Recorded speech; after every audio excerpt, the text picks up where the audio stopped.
Okay, so been a while since I did a video. I have just been extremely busy around here trying to get ready for fall to come up and the things that you need to do to get ready for winter. One of the things I had to do this past weekend, I had to replace the anode rod in my water heater. Now I put a water heater in, a brand new one, a couple of years ago, and off and on we've been getting this rotten egg smell coming from it. At the same time, I had my well pump replaced, as well as the holding tank in my basement and the pump that goes with that also. So the first thing I did was shock treat my well, because sometimes when you stir all that stuff up of replacing the well pump, that can cause it. So we shock treated the well. That didn't stop it, and this has been going on for quite a while. And it's what's weird is that it wasn't. It's only coming out of the hot water, and it wasn't every hot water spigot. It was coming out of the kitchen and two of the bathrooms. It never came out of the showers or anything like that. But come to find out, the minerals that are in well water, and I think this happens with regular city water too, is that the rods they use in water heaters are aluminum rods. And those rods, what they do is the water attacks those rods as far as rust instead of attacking the tank. So once those rods are no longer affected, then of course it attacks the tank as far as rusting and eating away at everything. But the aluminum tends to give off a rotten egg smell, when you turn on the hot water. Now you can turn the hot water up to like 140 degrees, and I think that's supposed to kill anything that's any kind of minerals that are in there that does it, but you have a chance of scalding yourself if you turned up that high. So the solution was to change the anode rod. So the anode rod that came out looked like this. Now it's supposed to be eaten away, but this is a lot shorter than it should have been. We have a 38-gallon short tank, so it's about 30 inches high, so you can see the end of this broke off. So the end of this other part is in the tank somewhere, because it broke off, down in the tank. And this is, if you've never done one of these before, it's easy to do, but it's a pain in the ass to get this rod out, because they torque this rod to like 150 pounds, 150 foot-pounds. Oops, I'm dropping everything here. And it's impossible to try to get that out with a wrench and a socket and everything like that. So what I had to do, because I had one, but it wasn't powerful enough, I had to get down and buy a new impact wrench at Harbor Freight to get this off. And I think this is the most powerful one they have. This is 1,050 foot-pounds bolt breakaway torque. And even with this, it took a little bit of doing to get that bolt, that anode rod free, but we got it free. Put a new zinc aluminum rod in there, and that smell pretty much instantly went away. So that was good news on that part. Some not so good news is that I've got to go back in for surgery. I'm going to say a long time. For a long time, I've had problems with acid in my stomach, as most people do. Mine was particularly severe. It's called GERD, and it's acid reflux, and I have to take pills to monitor that. And the pills work to a certain extent, but they don't work 100%. So I'm eating Tums along with that. Now, one of the things you do when you have I had an endoscope last week, which they stick a camera down your throat. They take pictures of your esophagus.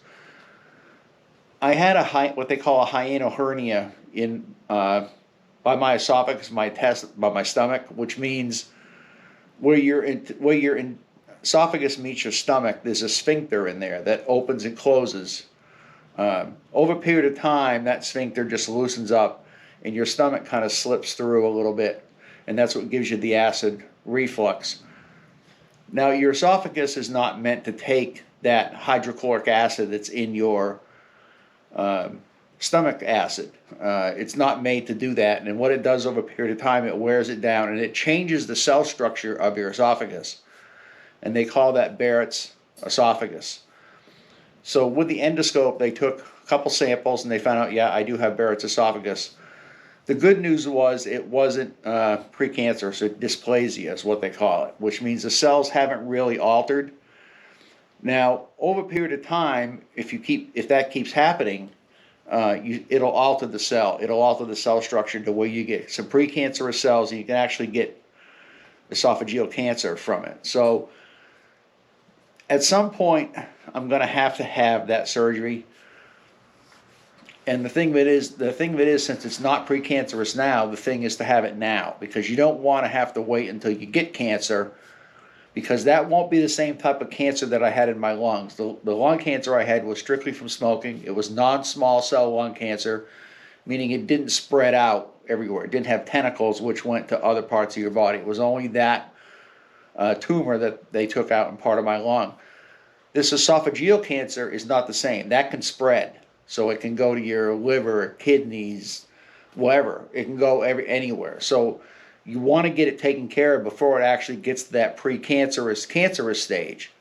Now, it might be 10 years before that happens, but at some point, I'm going to have the surgery. If I have it now, before it's cancerous, I'll always have that Barrett's esophagus, but it won't get any worse, because once they do the surgery, there won't be any more acid going up into my esophagus. And the good news is that talking to my gastroenterologist, who handles the endoscope and the acid reflux, the same surgeon that did my cancer surgery does this type of surgery. And it's called, I had it on here till I dropped my phone, laparoscopic fundoplication. And they say it's the gold standard for surgical treatment of severe GERD and results in approximately 95% patient satisfaction. So I met with the surgeon today. I talked to her for a long time about the ups and downs of this surgery, what they're going to do, hospital stay-wise, and everything like that. She said I could get the surgery as early as 4 weeks. Now, the problem with that is me and my wife are going on a little 3-day weekend in October. And you're under severe restrictions as what you can do for at least 3 months after the surgery. Mainly food-wise, what you can eat. Like the first day, they're saying a day, maybe 2 days in the hospital. During your hospital stay, you can only have clear liquid. Then the first week, or the first 10 days of the surgery, you can only have liquid, nothing solid. And then for the next month and a half, you have to have what they call soft food. You can't have any, there's no steak, no pork chops, nothing like that. It has to be all soft food. And then 2 months down the road, then you can start getting a little bit more harder food. So, with that coming up in October, and then you got Thanksgiving, you got Christmas, we scheduled the surgery for the middle of January. Okay, so we got a little bit of an update. I actually forgot to upload this video. I'm not sure why I forgot all about it, but I did this video, the first part of it, a week ago. I did want to finish up by saying there's been an update to that. It's possible that I'm going to have surgery in the middle of October. Like I said earlier, me and the wife are planning on going away. I think it's Columbus Day weekend we're going away. I don't remember the exact dates, the 10th or somewhere around there. And we're trying to get the surgery scheduled for the 17th of October. If you've never had acid reflux, it's hard to understand, but when I sleep at night, I have to sleep on my left side. Some nights I roll over my right side, and then all that acid goes up into my sinuses, in my nose. It's terrible. It's just terrible. And it doesn't happen all the time, but it happens enough that I want this surgery. So the surgery, what they do is, it's actually robotic surgery, just like my lung cancer. Same hospital, same doctor. And what they do is, in your diaphragm that's underneath your lungs, your esophagus goes through your diaphragm.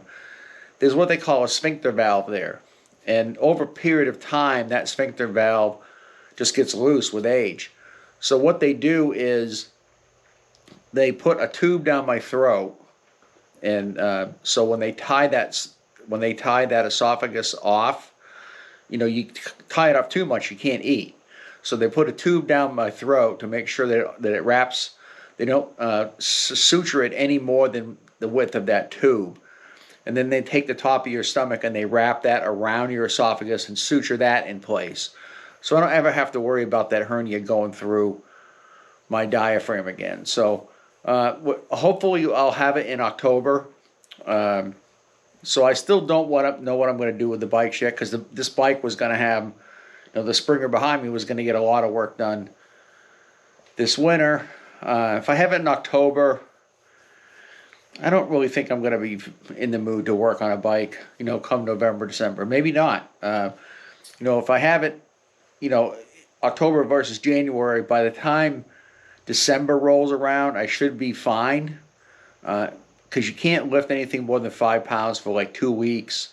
You can't do a lot of strenuous stuff like the first couple weeks, and then it's basically a food restriction type of thing. So we'll have to see, how that goes. I haven't heard back from the doctor yet. I just sent them a message a couple days ago about seeing if I could get in there in the middle of October, because she did mention that she does surgeries on Monday, and October 17th is a Monday. So, and I don't want to do it any less than that, because my wife has taken 3 weeks off in October from work vacation, and they already didn't like the fact that she was taking 3 weeks off, so she doesn't want to ask for another week in October. So if I can't get it done in October, I'll go, I'm going to stick with the original middle of January, and then we'll get a lift table in here and we'll start working on this bike, because I want to get this bike done before I have any surgery, if it goes on in January. If not, then I'll have to wait until after I've recovered from the surgery, if I have it in October. So, all right, so that's going to wrap it up